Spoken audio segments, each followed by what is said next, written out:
सभी व्यूअर्स को नमस्कार। आज की वीडियो में आप क्या डिस्कस करेंगे, इंग्लिश की स्ट्रैटेजी। आप किसी भी सरकारी नौकरी की तैयारी कर रहे हैं, चाहे वो एसएससी सीजीएल है, चाहे वो एसएससी सीपीओ है, चाहे वो सीएचएसएल है या इस लेवल का कोई और एग्जाम है, तो आपके लिए वीडियो बहुत ज्यादा हेल्पफुल रहने वाली है। ऐसी स्ट्रैटेजी बता दूंगा कि अगर आपने उस स्ट्रैटेजी को पूरा अच्छी तरीके से आपने उसको फॉलो किया और उस तरीके से अगर आपने प्रिपरेशन करी तो बहुत अच्छे चांसेस हो जाएंगे कि आप पूरे मार्क्स स्कोर कर पाओगे। बिल्कुल लिमिटेड कंटेंट बताऊंगा, बहुत ज्यादा किताबों में नहीं फंसाऊंगा आपको, क्योंकि बहुत ज्यादा किताबों में ना देखो, खरीदने को तो कितनी किताबें खरीद लो, कितनी किताबों से पढ़ लो, उसको कोई फायदा नहीं होता। लिमिटेड कंटेंट पढ़ना चाहिए, बार बार पढ़ना चाहिए, प्रैक्टिस करनी चाहिए। मेन खेल ही प्रैक्टिस का होता है। और मैंने खुद अपने पहले अटेम्प्ट में इंग्लिश में मेंस में 200 में से 190 प्लस स्कोर किया था। और अगर मैं 190 प्लस स्कोर कर सकता हूं ना, तो भाई आप में से कोई भी स्कोर कर सकता है। आप लोगों को घबराना नहीं है, डरना नहीं है। मैं देखता हूं कि बहुत सारे लोग ना इंग्लिश से डरते बहुत ज्यादा है, मैं भी डरता था। लेकिन जब मैंने पढ़ाई स्टार्ट करी, मुझे चीजें समझ में आने लगी और मैंने इतना अच्छा स्कोर किया, तो वो डर निकल गया, वो हुआ खत्म हो गया मन से। और अब मुझे ऐसा लगता है कि मतलब इंग्लिश तो मुझे बिल्कुल हलवा लगता है और सबसे इजी चीज यही लगती है मुझे। पहले मुझे मैथ्स इजी लगती थी, लेकिन अब मुझे मैथ्स से भी ज्यादा इजी इंग्लिश लगती है। और अगर आप भी इस तरीके से पढ़ोगे जैसे मैं आपको बताऊंगा, तो आपके साथ भी हो जाएगा। मैंने खुद अपने फर्स्ट रैंक में जो मेरी ड्रीम पोस्ट थी वो मुझे मिली थी सीजीएल 2018 के थ्रू। उसके बाद सीजीएल 2019 भी मैंने क्रैक किया था, 2020 का भी मैंने टीयर 1 दिया था, टीयर 1 क्रैक हो गया था, मतलब कट ऑफ क्लियर हो गई थी। उसके बाद मैं आगे देने नहीं गया था क्योंकि सिलेक्शन हो गई थी और ज्वाइनिंग भी हो गई थी। और सीपीओ 2018 भी मेरा फर्स्ट अटेम्प्ट था, उसमें मैंने बहुत अच्छा स्कोर किया था। अब फटाफट से स्टार्ट करते हैं और आपको हर चीज के बारे में बताते हैं कि हमें क्या क्या कैसे कैसे पढ़ना चाहिए।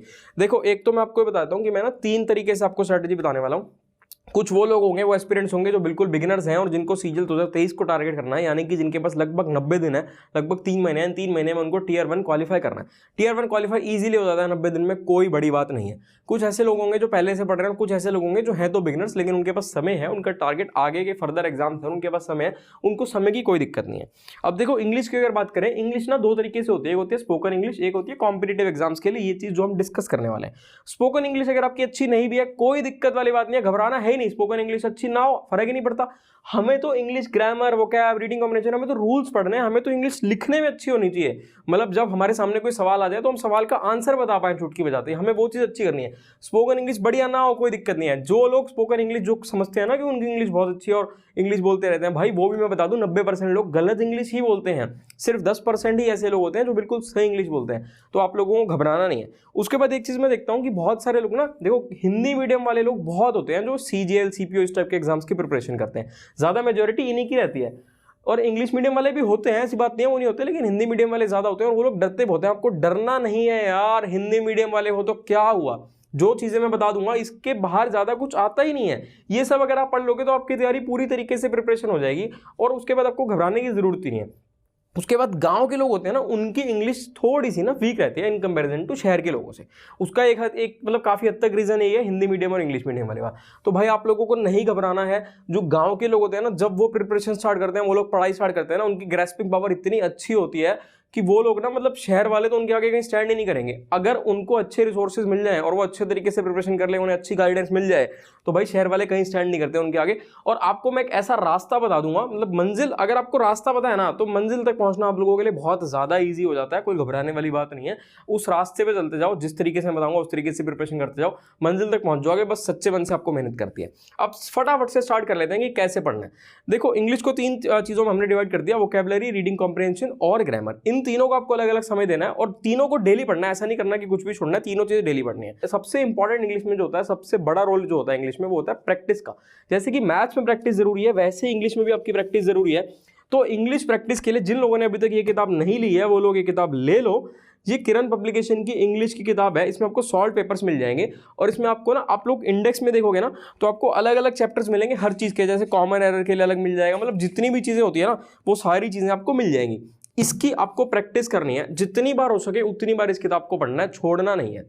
अब देखो, मतलब वही बात है कि मैं लिमिटेड चीजें बताऊंगा आपको, बहुत ज्यादा आपको, मतलब ये नहीं है कि इतनी सारे किताबें ले और उनसे पढ़ते रहे। 2-3 ही आपको लिमिटेड किताबें बताऊंगा, उन्हीं से पढ़ना है, उन्हीं से प्रैक्टिस करना है। एक तो आपको ये बता दी।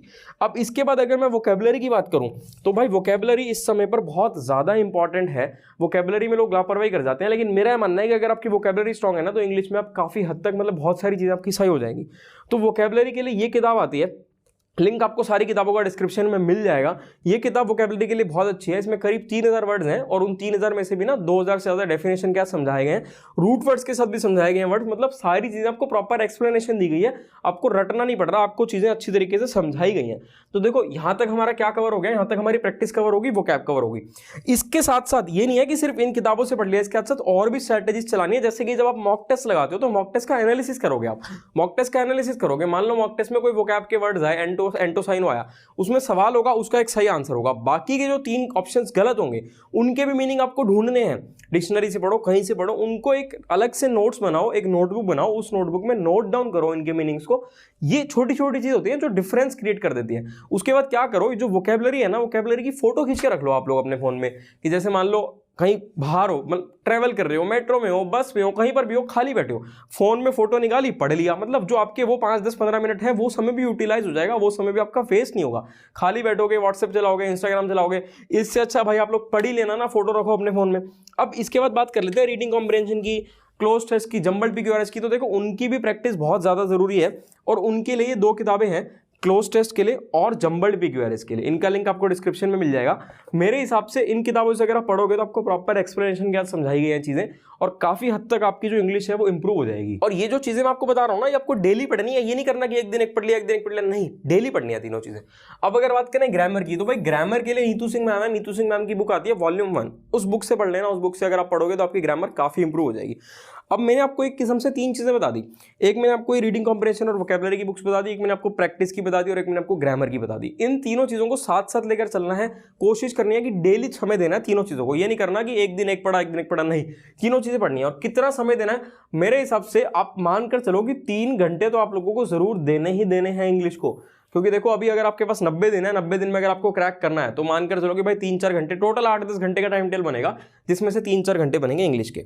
नोट्स कैसे बनाने हैं, नोट्स बनाओ 2 तरीके से। एक तो बनाओ ग्रामर के नोट्स, जो आपने ग्रामर पढ़ा, रूल्स पढ़ा, उनको नोट डाउन करो। एक बनाओ वोकैबुलरी के नोट्स। वोकैबुलरी के नोट्स के लिए ना आप एक बार हमारी प्लेलिस्ट सेक्शन में जाना, वहां पर वोकैबुलरी की प्लेलिस्ट मिलेगी, वहां ईशा मैम ने आपको वोकैबुलरी पढ़ा रखी है, एक बार उनकी वीडियोस देख लेना, आपको बहुत हेल्प मिलेगी, आपको पता चलेगा कि कैसे नोट्स बनाने हैं और कैसे आप लोगों को वोकैबुलरी समझनी है। उसके बाद देखो, जैसे कि मैं बता रहा हूँ मैथ्स में प्रैक्टिस करनी होती है, वैसे ही आपको इंग्लिश में भी प्रैक्टिस करनी है, लापरवाही नहीं करनी है, कंसिस्टेंसी रखनी है। ये नहीं करना कि यार आज पढ़ लिया, यार आज मूड नहीं है, आज रहने देते हैं, कल पढ़ा तो था, परसों पढ़ लेंगे, ये काम नहीं करना।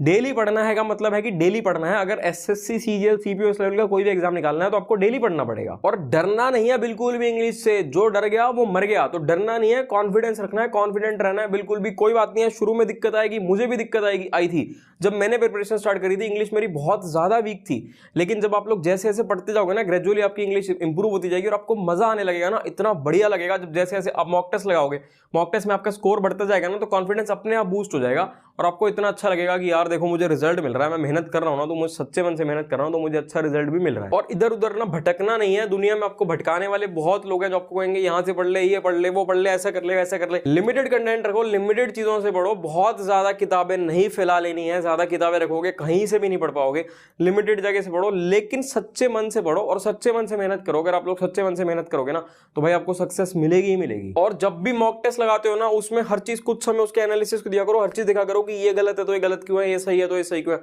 चीजों की बारीकियों से समझो। और एक समय के बाद आपकी प्रिपरेशन इतनी अच्छी हो जाएगी कि तब आपके दिमाग में कोई रूल्स वगैरह ऐसे आने बंद हो जाएंगे, सीधा आपके दिमाग में आंसर आएगा। मतलब एक किस्म से कह लो कि आपका माइंड है ना, सीधा आंसर कहेगा कि हाँ यार इसका आंसर तो यही होगा, रूल्स वगैरह आपके दिमाग में आने बंद हो जाएंगे।